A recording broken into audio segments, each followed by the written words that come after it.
Oameni buni, cum a fost prima săptămână cu președinte nou la casă?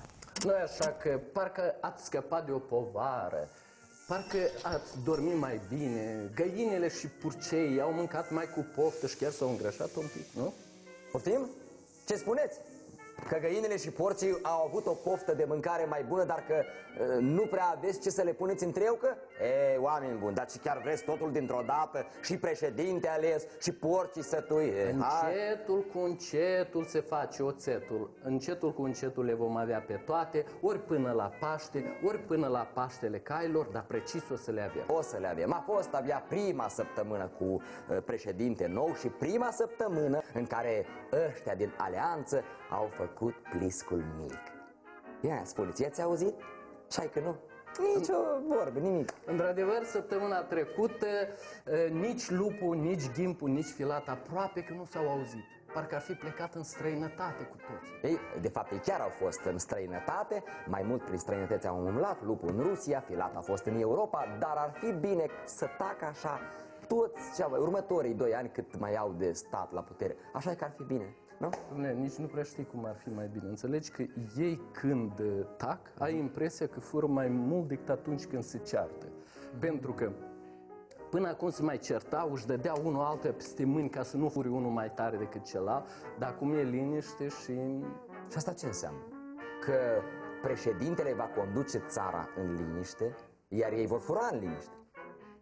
Și da și nu uita că peste 2 ani vor fi alegeri și ei se gândesc să mai rămână la putere. Dacă până acum se certau de la furat, de acum încolo se vor certa de la voturile alegătorilor. Într-un cuvânt, prieteni, viața interesantă nu s-a încheiat odată cu alegerea președintelui. Ne așteaptă în continuare zile vesele, vorbe pipărate și glume de ochiat. Iar asta înseamnă că noi cu Anatol nu avem nicio șansă să ajungem șomeri. Ce faci, Cherță, că ai venit la noi? Stați aici.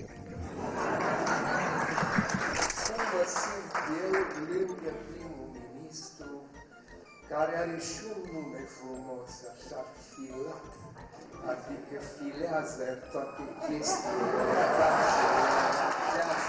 L-am cunoscut pe un prieten de-a dumneavoastră, nu știu dacă sunteți în legătură cu el, dar bănuiesc că sunteți Plahotniuc. Ăsta, da. Și am zis, ce vrei, băi, rădăcină? Zice că eu sunt Plahotniuc. Alegi, da. Dom'le, nu vă mai spun, ăsta e figură mare, dom'le. Am făcut vreo greșeală? Da? Nu-i nimic, vă împăcați voi în 2, 3, 40. Dacă-l vedeți,